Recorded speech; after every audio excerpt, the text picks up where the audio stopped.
I think the title's a little deceptive, but really this is about becoming profitable. If you're a business owner, even a developer, agency, whatever you're doing, if you don't understand how to create a profit, it's not really going to matter. So I could say, hey, did you make $1 million? Like, did you sell $1 million last year, or did you sell 100,000? If you sold $1 million and you had a loss of 200,000, or you sold 100,000 and had a profit of 80,000, which one's the better metric that you'd want to go after? Yet, all the time when we look at growth hacks, talks, any kind of metrics, people are typically just looking at revenue and they're missing the opportunity how to create a sustainable business. So all of you are in here for something to do with business, and so we're going to walk through why it's important and then how to create profitability in your company. So I think one of the first things is that's going to be most important is really learning how to count the cost. And for me, this started when I was 17. The first time I really had to understand what it meant to count the cost. So I was in high school, my senior year, and it was first semester, and they offered a gym class. Well, they called it a gym class, but it was really bowling. And I don't know how bowling fits into physical education, but it was 3 hours off campus, so I was like, I'm in. I'll do this. If I can get off campus, screw around for a while with my friends, I'll do it. So I'm at bowling class one day, and in bowling class there is famous cheese fries. So bowling alley food really is not good typically, but they had these great cheese fries. So I'm getting ready to go bowling, and I'm bowling against another guy that I don't really know because I went to a big high school. It was about 4,000 people, so he's an acquaintance. Like, I knew who he was, but I didn't know much about him. And he says, hey, if you go buy me some cheese fries, I'll buy yours, just bring me the change back. And I'm thinking, poor college or high school kid, like, heck yeah, I'm in. So I grab a $50 bill that he gives me, and I'm walking up to the thing, and he goes, oh, hey, by the way, that's a fake bill. And I paused for maybe 1/10 of a second, and all I could think about was free cheese fries. So I just kept walking. And I just walk up to the counter, I spend this fake $50 bill, and get my cheese fries, get his, bring them back to him, and then we bowl. I don't know what happens the rest of the day, and life goes on. I don't think about it again. So 6 months later, I am walking to class, and my mom gives me a phone call on my cell phone. I was one of the first people that I knew to have a cell phone, and this is back when minutes were $1 a minute. And to save money, especially as a high school guy, you had 2 tricks that you did in those days. One was you sent everybody to voicemail, because voicemail was free to check. So you just hang up, they go to voicemail, and you can have a conversation through voicemail without paying for it. And the second thing is you always hang up right when you're at 59 seconds. So it doesn't matter. You tell someone, hey, we got 10 seconds left, and if they get to 59 and they're not done, you hang up, because you don't want to waste that next minute. So sent my mom to voicemail is the point of that story. And I go into class, and I sit down in class, and the principal comes on. Again, a big high school, 4,000 students, is like, Ken Kelly, we need you in the principal's office immediately. I'm like, what the heck is going on? So I get up out of class, start walking to the principal's office. I'm like, I'm just gonna see what my mom called me about. So pull out my phone, listen to my voicemail. My mom is like through tears, and I can't really understand, but I heard a couple of things. One was, what did you do? There's secret agents at our house, and lots of crying. And so I'm like, what is going on? Walk in the principal's office. There's 2 agents dressed in black. They inform me that I've been expelled. I committed a felony, and that I spent counterfeit money. And I'm like, what are you talking about? I mean, this is like in a 5-minute period. It's just happening really quickly. And what turns out is this guy, he kept printing money at his buddy's house and kept spending it. Spent like $10,000, ended up getting caught. One thing I found in this whole process is the government cares more about their money than anything else, and they will get to the root of it. So he gets caught, and he tells the feds, they say, like, who helped you with this, and who's been part of this and all this. And he had like given this money out to so many people, and then his best friend was printing them, and he gave him one name, the whole thing, like one name out of probably 50 people, and he gave him my name. And so in the end, it probably cost me like $20,000, 2 years of probation. I mean, like, the government really cares about their money. I wasn't allowed to leave my county. It was like crazy stuff. And me and him ended up getting the same punishment, even though I had spent this one that he had made. But I made a mistake. Like, I really did. Like, it was a crime. But the moral of that was really learning that you really need to count the cost before you do something. Like, your actions matter, and they have huge ramifications later on. And that was something that really took almost 2 years of my life away to get, and I got it expunged from my record and jumped through 100 hoops. But As you think about running your business, and I don't care whether you're an agency, a developer, a store owner, if you don't have an accurate view of counting the cost, it's going to be almost impossible to succeed. And so not just counting the cost, like what is this going to require of you as a person? Like emotionally, physically, time, like how much is it going to require of you to give into this to be successful, but also just counting the actual cost. So understanding what is your cost is really the one metric that's going to determine what is your profitability. And most people, I would say, don't understand how to count the actual cost. When we think about cost, we think about cost of goods sold. So that's like if you're selling something physical, people are typically thinking about the cost of goods sold. And when they're doing that, they're thinking, you know, it costs me this much to buy it, I'm going to mark it up by this margin, I'm going to sell it, that's my profit. But what they don't think of are things like shipping. So what is it like, and I'm just going to use a couple examples, I'm going to take 3, but there's probably 50 things you need to think about. But what is your shipping cost? And then typically one of the assumptions that we see as an agency, we do a ton of WooCommerce work, and a lot of times our customers are looking for what's most affordable, but typically what's most affordable may not at a surface level. So we can go this route in shipping for X cost. They don't count in what is their cost of the logistics and time and all the things to integrate that solution in. So they don't really understand their cost. So you need to help. If you're a store owner, you need to understand your cost. If you're not, if you're a developer, like Becca said, it's your responsibility to help educate your customers on what their cost is. Another one is things like returns. Like, do you know your customer lifetime value? Do you know how much a return actually costs you, and then what your percentage of returns are, and is that going into your ability to compute, are you profitable? And then another one that I'm most passionate about is your time. And I think most people highly underestimate their time. They highly have no clue how much time they're spending on something or what it costs them. So what we do is everyone on our team, including me, we track our time to the minute. So when we send a client an invoice, we literally bill them by the minute. We don't round up, we don't round down, we track the exact amount of time so that one, we always want to add value to our clients, we don't want to overcharge them. So that's part of why we do it. But the most important thing to me, and when I do this, is we have, I think we have a total of 18 different products. We're like a tech incubator, and we build and launch different products. And but we track all of our time to every product and every expense to every product. And at the end of the month, we have our accountant split it all up by class, and then we get a report, me and my partners, and we look at the P&L per product, not per company, because that's not valuable. We need to be able to say, this product or this service is profitable and this one's not. Do we shut it down? Do we make a pivot? Do we invest more into it? But it gives us the data that we need to be able to make that decision. But if we weren't tracking our time per product and then more importantly, splitting that up at the end of the month, we'd have no way of doing that. And I think that's probably one of the most important ones, the most highly overlooked. And it's not a hard computation. So if you have 2 products and you spend half your time in each one of them in a month and you pay yourself $2,000, you're going to have a $1,000 expense to one, $1,000 expense to another. So time, that's one of the most important things when you're thinking about counting the cost. So as we think about how do we become profitable, I think a lot of people, especially this room, is going to be more logical and more full of engineer brain types, which would match where I'm at. And I want concrete steps, and I also want to win because I have the best. And this is a bad assumption that we've had over and over in our company, and my own story, is believing that if I build the best product, has the best features, the most value per price, that I'm going to win in the marketplace. But the truth is, this is not Field of Dreams. Just because you build the best product does not mean they will come. That's Hollywood. That was a movie. So 2 things that you have to do. Most important, and this is where we're going to drive a ton. So how to become profitable. Marketing and innovation. Those should be done on like a daily basis. So Peter Drucker, super influential in the business community, he said that because the purpose of business is to create a customer, the business enterprise has 2 and only 2 basic functions, marketing and innovation, yet those are typically the 2 highly most neglected things. So we get caught up in operations, development, finances, accounting, HR.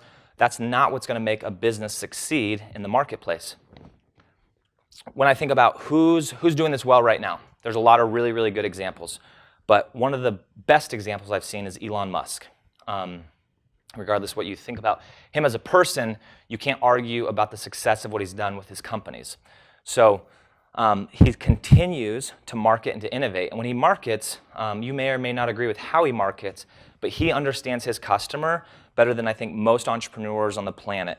He has a very specific customer that's a certain demographic, and he markets exactly what's appealing to them in a way that creates high conversion and then, more importantly, incredible customer loyalty during a time where customer loyalty is at an all-time low. And he's been super successful, and yet innovation, is he innovating? Yes. Like Tesla, most people would love to have found Tesla and just run that company, would be totally set on just running Tesla motors.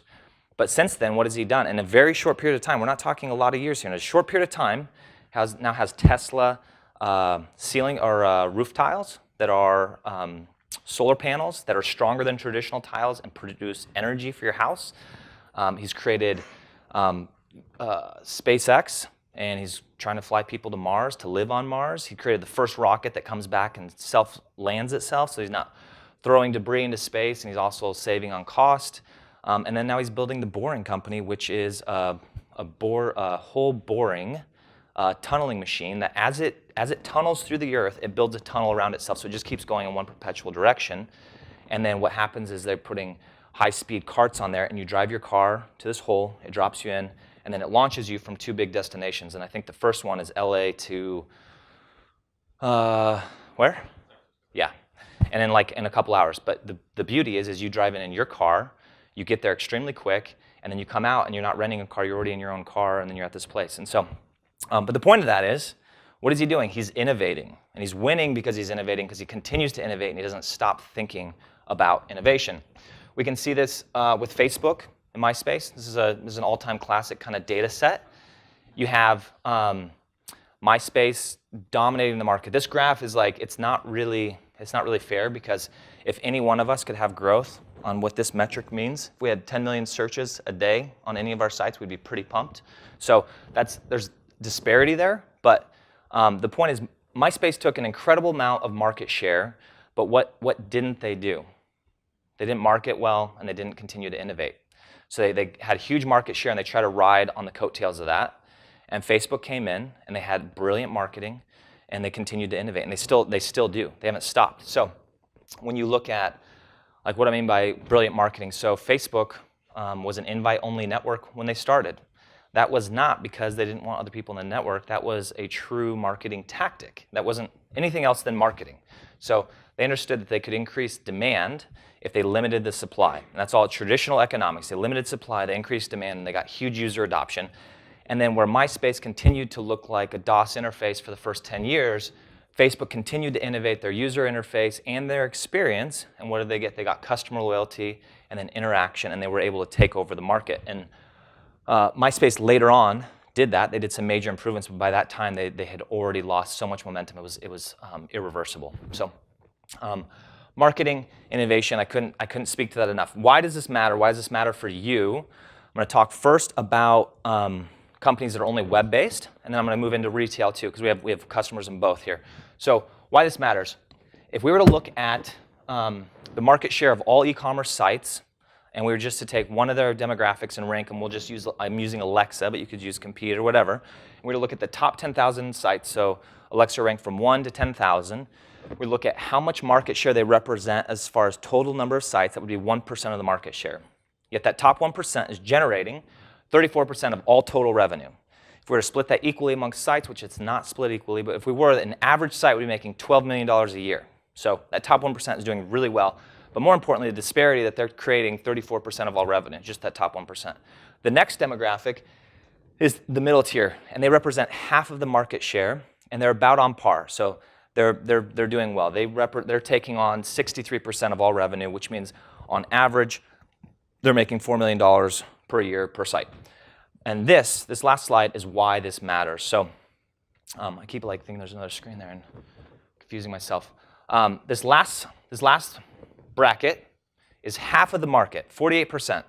Half of the market is equating to a total revenue share of 3%. So like, why does this matter? Because a lot of people are doing this really poorly. A lot of people don't know how to become profitable.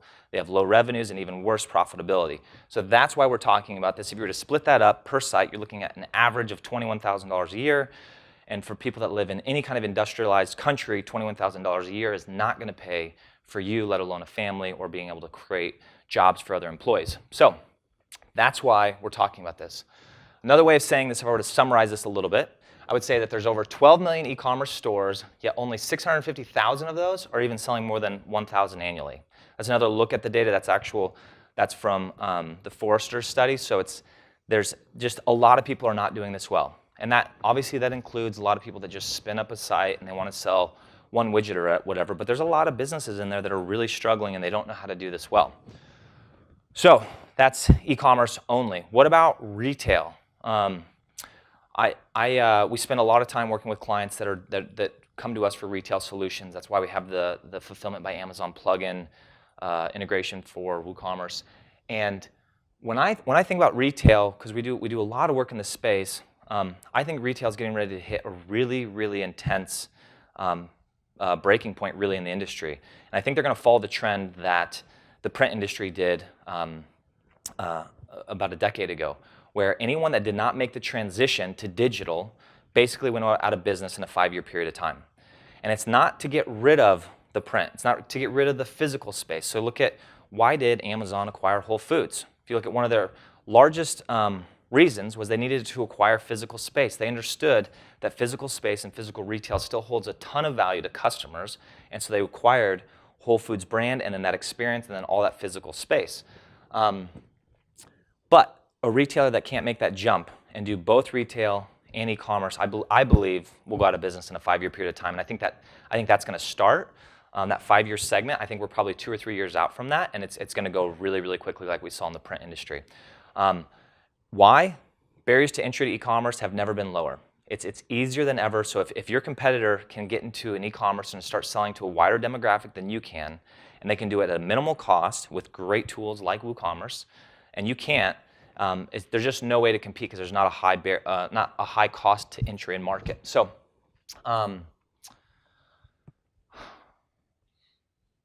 yeah, so you need to find tools to do it. So with that, so you have a retailer, and one of the biggest things you need to do is, if you're a retailer, you have to find a solution that can connect you to an e-commerce solution. So the biggest gap that we see, so we work with a lot of people that do physical and digital, and this little line here, the single breaking point is inventory. So if you don't have a true inventory sync, you are going to be in a very, very bad place. And unfortunately, there's not a lot of point of sales and e-commerce solutions, including WooCommerce, that sync inventory. So they'll sell it, they'll do it really great. And if you're, one of our companies, we sell an all-natural mosquito repellent soap to help the world and the 1.8 million people that are dying from mosquito bites a year. And so we do a Tom's model. You buy a package from us, we ship one overseas. If we oversell on e-commerce and we have a physical store and then they don't have the inventory and they go to sell it, but it says they do because the inventory is not synced, we're okay. We can order another order because it's the same thing and we can figure it out, but we're still going to have kind of an upset customer. However, think about most retails, especially clothing. So if, let's say there's one shirt left in my inventory and I'm listing it in the store and I'm listing it online, and someone online purchases it and then someone comes in the store and they want to buy it, and now I have 2 customers with 1 shirt. Problem is clothing manufacturers, they made this shirt a year ago, and they're not making it again. I can never fulfill that order, and if you do that, you will not get a repeat customer from them ever, plus you'll get a bad name. So this is a really big problem that we see for retailers is the ability to do this. And then ultimately, where I think this industry is going is they have to have one solution that can do their in-store point of sale, their digital commerce, and then also Amazon, which is also digital commerce, but it's a completely different animal because Amazon, when you look at the metrics, has 3 times more buyers than Google. That's crazy. Like hear that out really. So we think that Google has an incredible amount of search traffic and volume, but there's 3 times more purchasers on Amazon than there are on Google. That's astounding. Right now, Amazon, and this is like 4 months old, and I'm sure it's already grown. But average customer annual value from Amazon is $1,200. They're expecting 5 years for that to be $6,000. When you're talking about hundreds of millions of customers, that is astonishing numbers. So as a retailer or as an owner of a product, if you're selling anything physical, I would argue that you cannot afford to not be in Amazon, have an online presence and a store. And at the end of it all, what you're going to need to do is find a solution that can sync all those together. We've been personally working on one for a few years. We have the first version of it. It's called Touchpoint, but it's a really complex solution. And regardless of what solution you use, you need to figure out how to get into all three of those solutions. This is just a quick, we got to launch with WooCommerce recently, the Fulfillment by Amazon plugin, and that basically is bridging part of that gap. And what it does is it allows you to sell on Amazon, it allows you to sell on your WooCommerce store, and then anytime an order's sent in, one, you can work off one central inventory in Amazon, and then two, you can basically outsource your shipping to Amazon. So someone comes into your WooCommerce site, they place the order, we automatically send that order data to Amazon, Amazon ships it to your customer, sends them a notification, all that. You're completely out of the fulfillment business and it's all automated for you. So you need to figure out how to do that. So when? Back to marketing and innovation. When is the right time to do this? I would argue right now, like all the time. Do you think that Elon Musk asks like, okay, when would the right time to be? We're gonna launch a new product, so we should think about innovating. No, they're innovating every single day. They're trying to push the limits on what they're doing. And a lot of people wait until they launch a new company or they're thinking about a new product line, but that's not the right time to do it. You have to continually innovate to stay ahead of the market. So this is our WooCommerce store when we first launched. So one of the things we do is we sell plugins, as mentioned, and these are real metrics, and that's about a 2-year period of time, and that's what our sales look like, and we hit right there, and most people are going to say like, when you're at the top of the curve, is that like really the time that you're going to innovate? Shouldn't you wait till it plateaus or it drops or whatever? We chose to do it right there. And what we did is we said, man, there's a bigger market, and we think we can capitalize on that better. But more importantly, what this graph doesn't show, which I wish it did, but it doesn't show our cost. And so our revenue looks great, but what happens here is we're selling plugins, and we were selling them one-time license. We were selling a single license, a 5, and an unlimited of our plugins. And when someone bought it, they had it for life. And my partners are here, and they're super euphoric about like, the community and doing all that, which is great. But ultimately, you can't support a customer for life off of a one-time purchase of $50 or $100. That's not a good business model.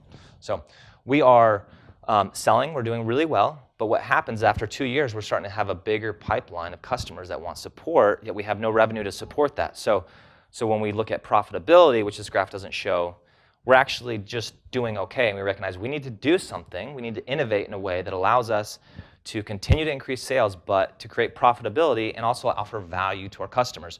So we do a pricing model change is what we do at the very peak of we've ever been. So we move to a place where you can still have the plugin unlimited, like for life. It's a lifetime value, and we still do that. But your support window is limited to 1 year. And so now we're saying, hey, if you don't want the extra support, you don't have to buy it, so we're not going to overcharge you. But if you do, we have a business to run, and so we make that change. So we're all pumped about it. We spend all this time. We're like, okay, we're going to go do this. And we run out. We do a change, and we come up with a subscription model. So we go from unlimited to subscriptions, and there's those 3 options. But now they become 6 because we do a monthly plan and an annual plan. And this is longer term thinking is why we're doing this, right? So we're thinking past the horizon. We're not just like looking at today. We're understanding our costs long term.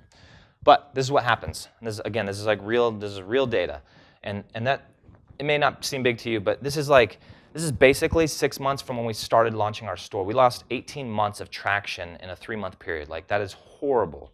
And most people, when they hit there, like what do? They panic, right? They put on the brakes, like, oh crap, what did we do? And so what would most people do? They would just revert. They would go back to the thing that they were already doing. But we understood that there was a problem that we were seeing and how to become profitable. So instead of reverting back to what we had to think through, and we didn't just do it here.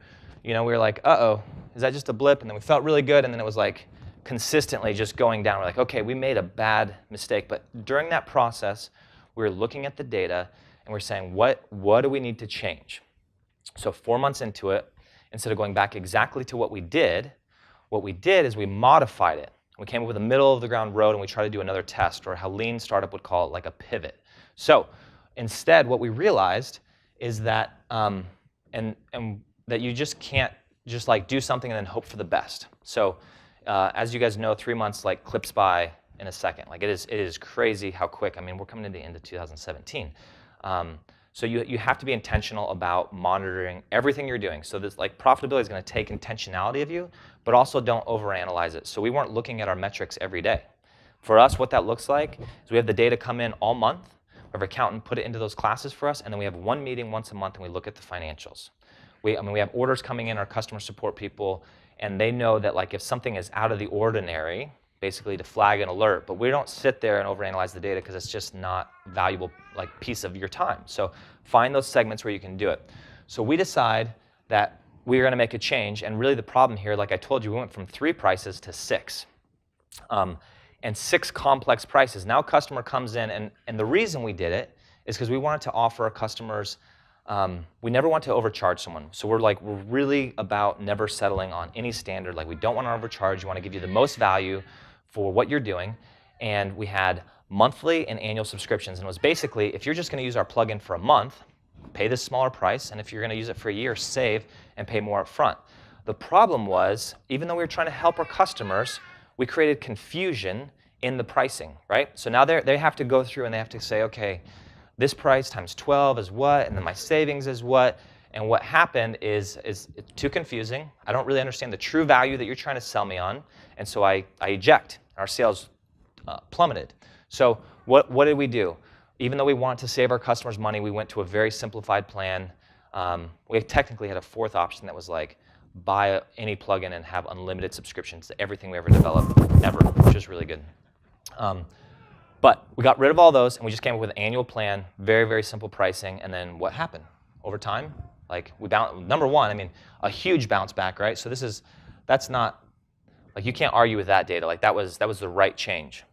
But what happened is now we started recouping cost. Our profitability changed because now we had subscription-based customers that were paying for support that they wanted, and the ones that didn't weren't continuing to pay, and so everyone gets the best of both worlds. So when to innovate? Now, anytime. Mobile design and distillation. So when I think about mobile design, one of the things I get most excited about is what it's forcing us and the web community to do. We are being forced, and some people are dragged, when I say forced, are being forced into having to distill their messaging, having to simplify their site, having to simplify their pricing, everything. You have to distill, and you really do. You need to figure out how to put your value prop out to your customers in the most distilled way possible. So, and it's not even an option anymore, but it's going to benefit you. So not just your content, but your pricing too, like everything. So when I look at this, like here's just an example. Here's two sites. Here's the desktop version of Domino's before they went to their mobile version of their site. And the reason I bring this up is because it's very evident, like as a customer, like this is overwhelming and I don't know what to do. Even though Domino's could argue, and their marketing people could say, well, if they're here, they actually can't see our specials and they don't know what we're doing. It doesn't really matter. It's too much information.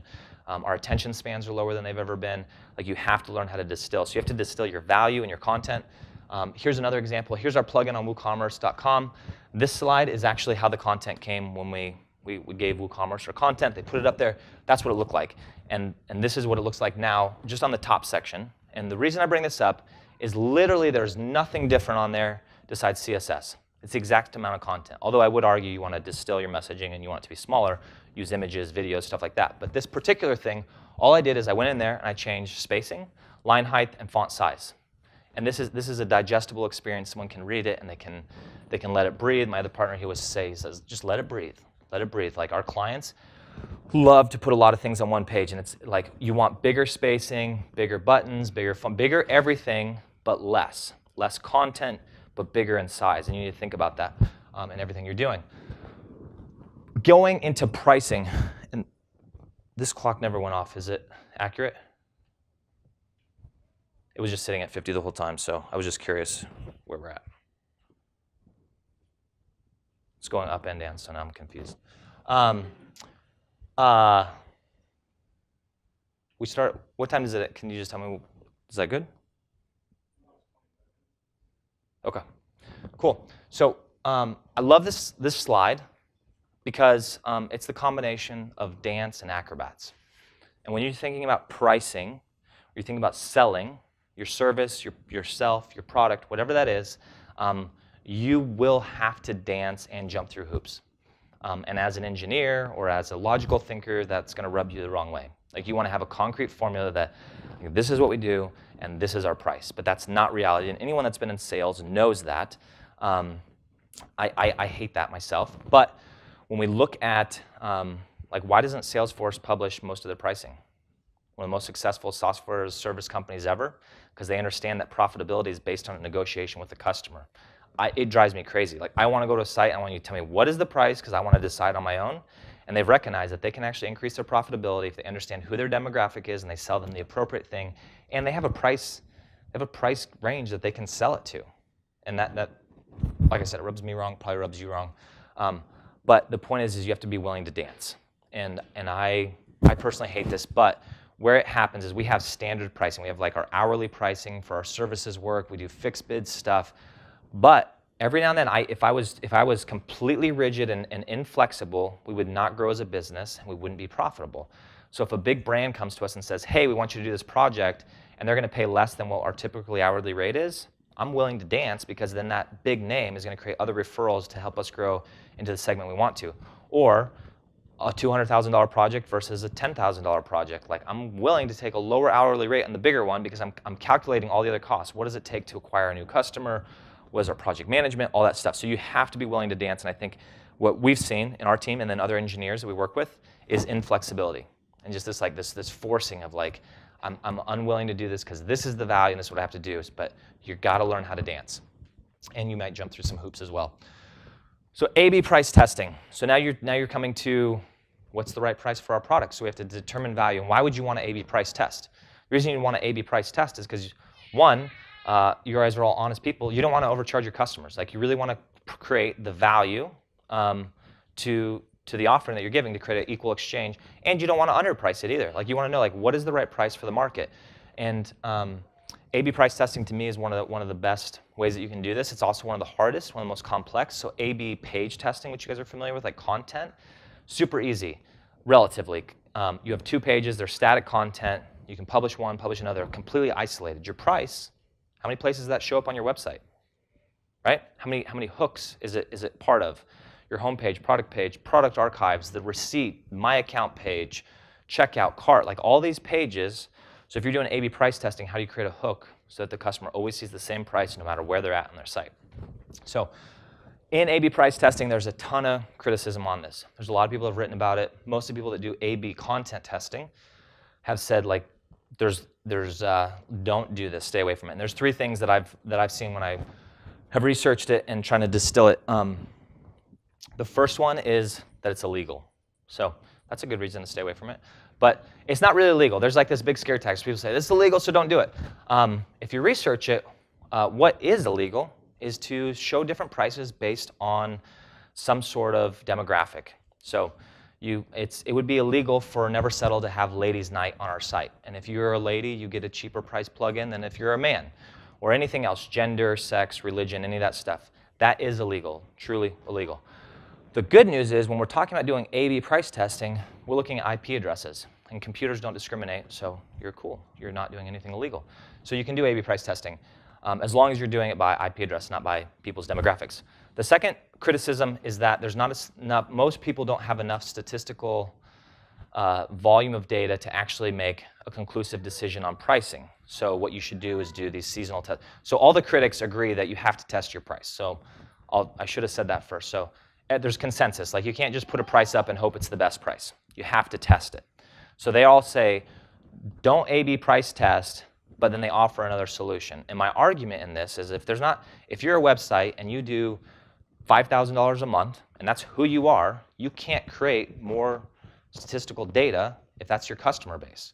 So any weakness that A/B price testing has is going to be amplified by any other kind of traditional testing. So typically traditional testing would be seasonal. So put one price up for a month, put another price up for month 2, and then compare them and see which one wins.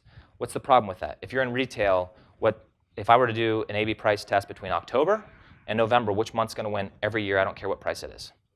November.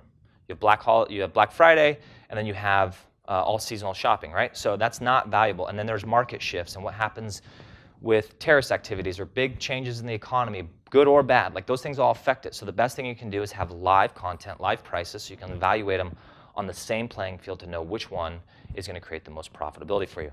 So that's second. The third one is this idea of, like, you're going to piss off your customers and you're going to lose customers, right? So they say, like, okay, customer comes and then they find out that their buddy got the plugin for $20 cheaper than they did, and they're going to be pissed and they're going to start a ticket and all that stuff. And to me, I kind of have two two responses. The first one's kind of crass, like that's kind of BS in a way. Like if I go buy a car from a dealership, and let's say they sell me a car for $20,000, and then my next door neighbor shows up the next day and he's got the same cars, identical car. He's like, I got this for $10,000 at the same dealership. I can't bring my car back to the dealership and say, you ripped me off, you charged my buddy $10,000 less than me. No, like they offered me a price. I said, yes, that price is worth this tool or vehicle or good or whatever. And it was fair, equal exchange. And in the physical world, we know, like we try to hit the sale, but if we miss the sale, we don't go back and cry about it. And there's and all these critics are saying like you're going to really piss off your customers, and people do. So we've had tickets when we've run price tests. We haven't run price tests for months, and I've spoken a couple times, and we're not going to, because then people are going to be like, what price is on your site? Is that the higher one or the lower one? So you can try. You can go get two phones. You're not going to. We don't have any price tests going. But the point is, we have had tickets happen, and my response to that is one, like, educate the customer. Like, here's why we're doing it. We're trying to find the right test. Have a conversation with them. But two, have great customer service. Like, engage your customer. Anytime a customer comes in, we have a policy. Like, if they come in and they're not happy, one, we have free refunds for 30 days. Two, we easily refund the difference. If someone says, hey, my buddy got it for $20 and you charged me $30, I said, great, here's $10. And we're doing a test, and here's why we're doing a test. So to me, that's how you address that third criticism of A/B testing. It's really about working with your customer. So to do this, you have to have high organization, and this is going to lead into a tool that I'm going to mention, but this is in general. I was talking to my partners, and I was asking, like, what do you think is the thing that a lot of people don't think about when they launch their business, whether it's a WooCommerce store or they're just running a business? What kind of falls off their radar? And one of my partners said organization, and I was like, you're exactly right. Like, a lot of people get into this, and they're like entrepreneurial minded, or they're business owners, and they want to move forward towards one thing, and they're solely focused on that, but they don't realize that to do this well, you're going to have your house in order. So if this picture on the left is like what your desk looks like, most likely your data, your organization of your business, your understanding of your ability to measure whether you're doing something well or not is also going to look like that. So before you move into any of this, you have to pause, stop, and get your house in order. You have to be organized. And so with A/B price testing, we created a tool called Price Lab, and it organizes it all for you. It automates it for you. And I'm going to walk through it a little bit. But again, like when I'm talking about organization, let's go past pricing. All the things I said, tracking your time. You're going to have to be organized. If you don't track it specifically, and you look back on your day and you work a 10-hour day, like, yeah, I think I did about an hour of email. I worked 2 hours with that customer, and you start summarizing, like you're wrong. Like, I promise you that you cannot accurately predict how you spent your time. That's why when people get the trackers on their phone that monitor how much time they're spending on social media or whatever, they're always blown away, because our ability to track our own time mentally is highly broken. So you got to be organized with what you're doing if you want to run your business well. And it's just like low-hanging fruit, and it's the most basic thing. Like, there's nothing mind-blowing about that, but it's just foundational to everything that you're going to do. So what our plugin does, you basically go in. That was a GIF. Oh, it's not a GIF anymore. So anyway, so you'd go in, you'd select your product, you just search, it brings up the product, then you name your test, you select your product from the drop-down search, and then you put a price A, a price B, and you turn the test on. And that is highly pixelated, I'm sorry. And then what happens is you have these two prices. And we show you the data on a table for you at the product level. And then we show more than just a price A and a price B and which one wins, because you need the data, you need it organized. So we get to see how many people saw that. So you start with like a common metric. How many people saw, then how many converted? How many brought that to the cart? How many brought it to checkout? And then ultimately, how many people purchased this product? And a lot of people would stop right there and say, okay, like this is the winner and this is the loser. What's that not doing? That's not number one. It's not telling me my revenue, and it's certainly not telling me my profitability. And we can't build in profitability into a plugin because there's too many variables. But what we can do is we can tell you what was your revenue. And then you can make a decision. Do I want to make $500 more in a short period of time and have less customers, or do I want to have more customer tickets and make less money? So this is a better price for me. Typically, the lower price is always going to have higher volume. So typically, the test will look very similar to this, where you're going to have more purchases at a lower price point. Yet, what you don't see is the psychology of pricing. So this is one of those, this is like, there's no like true science to this. This is really hard. We're erratic behavioral people. We make decisions based on instinct. Our purchasing decisions are mostly based on how we feel about something. We like to think that we're these great analytical people, that we compare the value and then we make a decision and we make a purchase, and we actually don't. We're highly, highly emotional. So there's all this stuff on, I thought I clicked this, on the psychology of pricing. And one of the things is perceived value. So we've seen in some of our tests, typically the lower price has more volume, and sometimes the lower price has more revenue versus the higher. That's not, there's no data on that, but typically the lower price is going to have more volume. But what we have seen is that sometimes there's like this weird factor where the higher price has more purchases and then obviously more revenue. And why? Because there's perceived value. Like if you sell me, if you know, like our Amazon plugin, I bet like a small retailer, I bet it saves them in a year 200, 300 hours. I mean, like a lot of time. Like take all your fulfillment out of your business. That completely automated. And then we sell it, I think on the Woo market, it's $125. You know, most plugins are 65. They say, oh, that's more. Like there's this demographic where if you a higher price has a higher perceived value, and thus I'm more likely to buy it. So where's all this going? It's going, you don't know unless you test. So find a way to test your pricing. Like understand your pricing, which one converts, ultimately which one creates the highest amount of revenue. All this going back to revenue. This is a very big company. This is their data. They're Seattle-based.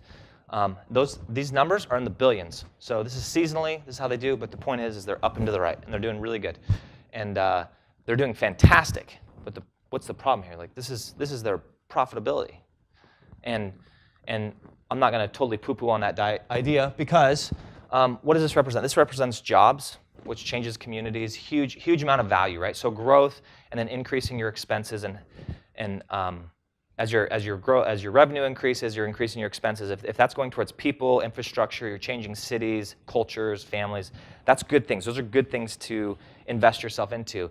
But the problem is if you're investing so much that you're at a break-even point every month, what happens if the economy goes bad? What happens if there's a change in your business or a new competitor is introduced? That's why it's important to have profitability so that you have cash reserves so that you can weather those things.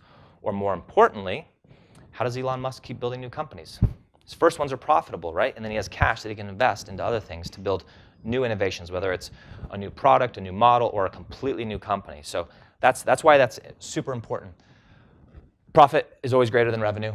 All this comes down to marketing innovation. Like you can build the best product that you want, and you can believe that they're going to come, but I promise you they will not come. You have to think about marketing and innovation every single day. You can't let that go off your radar, and it needs to become a priority in your company or as a person instead of all the other things with development and engineering. Like you need to think about how are we going to market and continually innovate.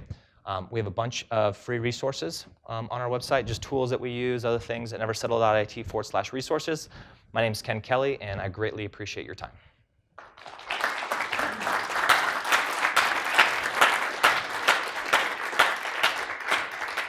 So we have a few minutes for questions if anyone has a question. Yep. Thanks.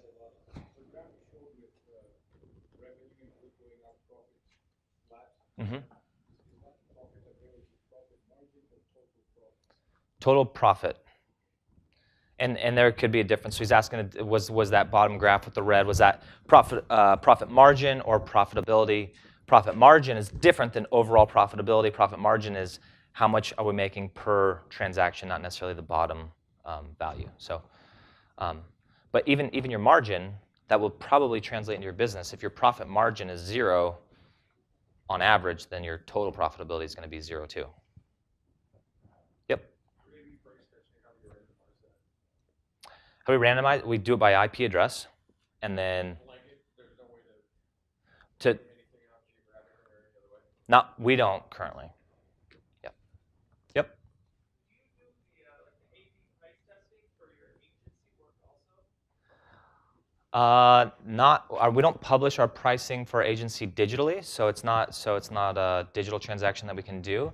But I would most certainly say that definitely not as methodically, but we definitely have changed our pricing quite a bit over the years. And part of it's not just been like the actual price. Like if you remember that first graphs I showed where it showed our revenue, it wasn't just the pricing that we changed, which we did, like the actual number, we changed the pricing type. Like we went from a one-time purchase to a subscription-based model. And in our agency, we've certainly changed our pricing a lot, and that's been driven by customer feedback. Yep. Have you found a way to factor in churn? Factor in customer churn? Customer churn for that recurring revenue source?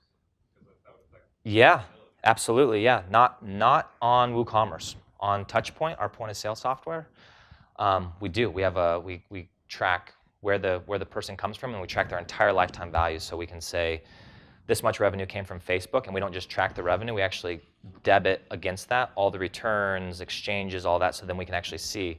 And the reason his question is a brilliant question and why it's really important is because in an advertiser, people will say, okay, I spent $100 on Facebook, I spent $100 on AdWords, and I asked my customers, where did they come from? And let's just say all 10 or let's say 9 customers came from Facebook and 1 from AdWords. And then they take their revenue and they say, okay, I made $1,000, 90% of it came from Facebook, 10% came from AdWords. What if 90%, what if all the Facebook customers always return everything? Then that's actually not very good. You would want to invest more into AdWords even though it brought in less revenue. So our tool doesn't do that.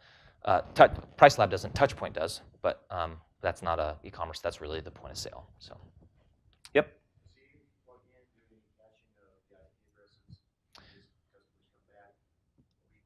Yeah, that's the hardest part of the plugin, is there's a ton of advanced caching, and I think there's still things that we have to do. So there's things that have, like one of the things we can't do is cache the same IP address on multiple devices. So it's not very frequent, but customer comes in one device and then they come in on a second device and they see 2 things, and that's typically where we've had some customer conversations.